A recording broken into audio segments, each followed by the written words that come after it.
বাংলাদেশের রাজনৈতিক অস্থিরতা তুঙ্গে উঠেছে। অন্তর্বর্তী সরকারের প্রধান মোহাম্মদ ইউনূস ইস্তফা দিতে চেয়েছেন। এই জল্পনা চাউর হতেই পরিস্থিতি আরও ঘোরালো হয়েছে।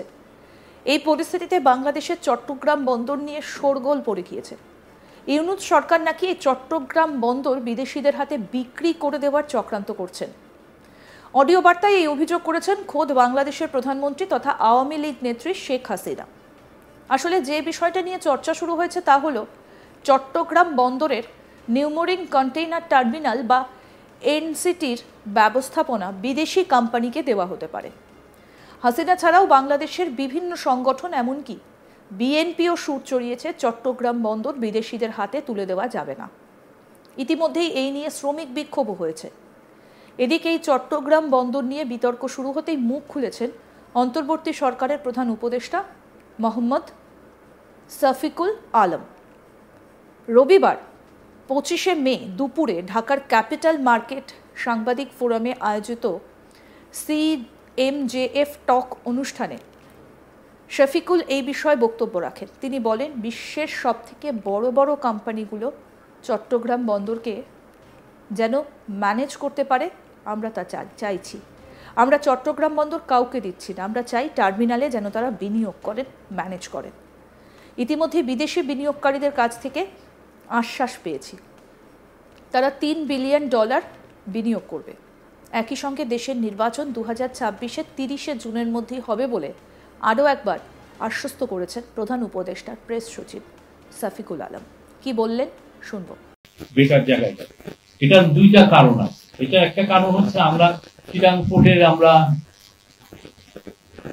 ডিপ রিফর্ম করতে চাচ্ছি। চিটাং পোর্টটাকে আমরা চাচ্ছি যাতে ওয়ার্ল্ডের সবচেয়ে বড় বড় কোম্পানিগুলো যাতে চিটাং পোর্টকে ম্যানেজ করতে পারে। টার্মিনাল ম্যান আমরা চিটাং পোর্টকে কাউকে দিচ্ছি না। চিটাং পোর্টের টার্মিনাল যাতে তারা ইনভেস্ট করেন, ম্যানেজ করেন। সোফার আমরা তাদের কাছে অ্যাসুরেন্স পেয়েছি যে তারা $3 বিলিয়ন মতো ইনভেস্ট করবে এবং এই চিটাং পোর্টের যদি এফিসিয়েন্সি লেভেল আমরা অনেক দ্রুত ভাবে যদি আমরা এগিয়ে নিতে পারি, সেটার একটা মাল্টিপ্লায়ার এফেক্ট হবে পুরো বাংলাদেশের ইকোনমি।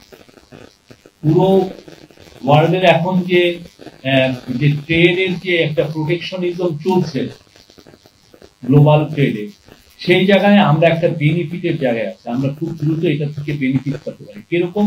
যেমন ধরেন আপনারা বড় বড় দেশ এর এগেনস্টে ওর এগেনস্টে এক ধরনের ট্যারিফ ইম্পোজ করছে। এই ট্যারিফ ইম্পোজ করার কারণে যেই ফ্যাক্টরি গুলো হচ্ছে লো কস্ট ম্যানুফ্যাকচারিং ফ্যাক্টরি, তারা আসলে খুঁজছে যে তারা কোন দেশে গেলে তাদের এই ধরনের ট্যারিফ তাদের ফেস করতে হবে, কোন দেশে গেলে তাকে লেবারটা লো কস্টে করতে পারবে। তো বাংলাদেশের যে বেটার ডেস্টিনেশন পুরো বিশ্বে এখন নাই।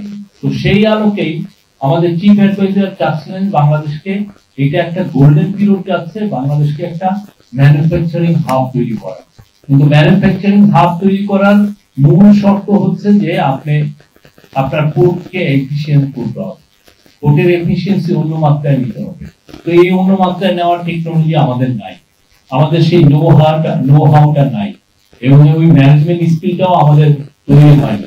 এটার জন্য আমরা বিদেশের সবচেয়ে বড় বড় কোম্পানির সাথে কথা বলছি, দুবাই পোর্ট ডিপি ওয়ার্ল্ডের সাথে কথা বলছি, এপি মুলার মার্কসের সাথে কথা বলছি এবং সিঙ্গাপুরের পোর্ট অফ সিঙ্গাপুর অথরিটির সাথে কথা বলছি। এই ফলে যেটা হবে, ওরা যদি ম্যানেজ করেন তাহলে আমাদের পোর্ট এফিসিয়েন্সি বাড়বে। আর পোর্ট এফিসিয়েন্সির দিকে তাকিয়ে থাকে ওয়ার্ল্ডের বড় বড় কোম্পানিগুলো যারা ম্যানুফ্যাকচারিং এ ইনভেস্ট করে, তারা তখন চিন্তা করবে যে okay this is high time to invest in Bangladesh.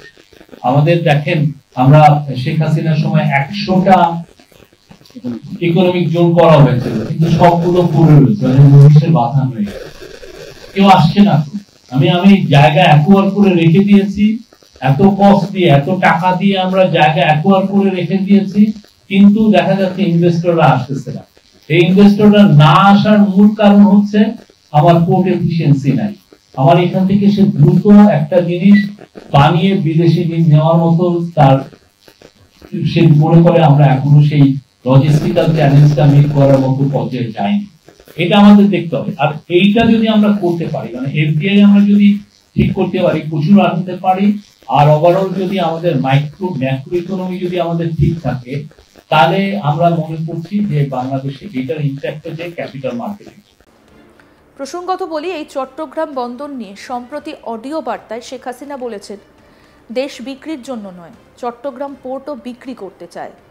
এটিকে উন্নত করতে বিভিন্ন সংস্থার সঙ্গে কথা বলেছি, তবে পোর্ট সরকারের আওতায় থাকবে, আজ সেটাও বেচে দেবার জন্য চক্রান্ত করছে। এক্ষেত্রে শেখ হাসিনা সেন্ট মার্টিন দ্বীপের প্রসঙ্গ টেনে আনেন। তিনি বলেন, তার বাবা বঙ্গবন্ধু শেখ মুজিবুর রহমান সেন্ট মার্টিন দ্বীপ দিতে রাজি হননি আমেরিকাকে, তাকে জীবন দিতে হলো, তার ভাগ্যেও এটাই জুটল। কি বলেছেন অডিও বার্তায় প্রধানমন্ত্রী শেখ হাসিনা, শুনবো সেটাও। যখন আমি বলতাম কথাগুলো, অনেকের হয়তো সেটা মনোভূত হতো না। সেন্ট মার্টিন দ্বীপ যখন আমেরিকা চেয়েছিল, আমার বাবা রাজি হননি, তাকে জীবন দিতে হলো, আর আমার ভাগ্যে সেটাই জুটলো। কারণ দেশ বিক্রি করে ক্ষমতায় থাকতে হবে, এই চিন্তা আমার কোনোদিনই ছিল না। আর যে দেশটা জাতির পিতা বঙ্গবন্ধু শেখ মুজিবুর রহমানের ডাকে সাড়া দিয়ে এদেশের মানুষ অস্ত্র তুলে নিয়ে যুদ্ধ করে 30 লক্ষ মানুষ জীবন দিয়ে স্বাধীন করেছে, সেই দেশের 1 ইঞ্চি মাটি কাউকে ছেড়ে দেওয়া, এটা তো কারো নিয়ত হতে পারে না। কিন্তু আজ কি দুর্ভাগ্য, এমন এক ব্যক্তি ক্ষমতা আসলো, সবাই নাকি তা সারা দেশের মানুষের একেবারে খুব পছন্দের মানুষ, বিশ্বের পছন্দের মানুষ, আর সেই মানুষ আজকে ক্ষমতা এসে কী হলো? আর এই লোকটাকে তো তার যত অর্থ মানে প্রতিপত্তি সবগুলি খোলা দরজা খুলে তো আমি দিয়েছিলাম, আমার কাছে কিছু হাত পেতেছিল। আমি যখন 96 সালে সরকার গঠন করি, গ্রামীণ ব্যাংকে টাকা নেই, টাকাগুলি যে সে সরিয়ে রেখেছে কল্যাণ ফান্ড করে, সেটা তো আমার জানা ছিল না। মানে এত বড় চিটিং করবে সেটা তো ওকে আমরা ধারণাই করতে পারিনি। মানুষ যে এত ভিতরে এত শয়তানি বুদ্ধি থাকবে আমি জানবো কোত্থেকে। বলছে টাকা নেই, ক্ষুদ্র ঋণ দেওয়া যাচ্ছে না, সাথে 100 কোটি টাকা দিলাম। তখন একটা বন্যা, বিশাল একটা বন্যা মোকাবেলা করেছি দুঃসময়। তারপরে আবার আসলো 200 কোটি টাকা, আবার আসলো 300 কোটি টাকা, 400 কোটি টাকা আমরা দিয়েছি মোট। সে টাকা কিন্তু কোনো হদিস নাই। আমাকে বলা হলো গ্রামীণ ফোন এটা ব্যবসাটা দিলে পরে আমি যখন সমস্ত অ্যানালগ ফোনকে ডিজিটাল করা মোবাইল ফোন উন্মুক্ত করে দিলাম টেন্ডারে, যে কটা কোম্পানি চাই আমি দিয়ে দেবো, মানুষের হাতে হাতে থাকবে। ডক্টর ইউনূসকেও একটা দিয়ে দিলাম, কারণ তিনি প্রতিদিন আমার কাছে ধন্যবাদ দিতে, আমি দিলাম। সেটাও তো সে বলতে গেলে ওখান থেকেই টাকা বানিয়ে কিন্তু মেরে খেলো। আমি জানি না এখন কারো মনে এই প্রশ্ন জাগে না কেন, যে এই যে 6,000 টাকা বেতনে যে ব্যক্তি 1990 সালে গ্রামীণ ব্যাংকের এমডির চাকরি পেল এবং চাকরি করত, সে কী করে দেশে বিদেশে হাজার হাজার কোটি টাকার মালিক হলো, এই কথাটা কারো মনে প্রশ্নটা জাগলো না কেন? বারবার তো আমাদের পরীক্ষা দিতে হচ্ছে। 2001 সালে বিএনপি এসে খোঁজ করলো আমাদের কোথায় কী সম্পত্তি আছে। খোঁজ করতে করতে মজার ব্যাপার হলো যে আমেরিকায় FBI খুঁজে বের করলো তারেক জিয়ার দুর্নীতি, সেই সিমেন্সের কাছ থেকে টাকা খাওয়া, খালেদা জিয়ার নাইকোর দুর্নীতি, এবং FBI লোক কিন্তু এসে তারেক জিয়ার বিরুদ্ধে সাক্ষী দিয়ে গেছে।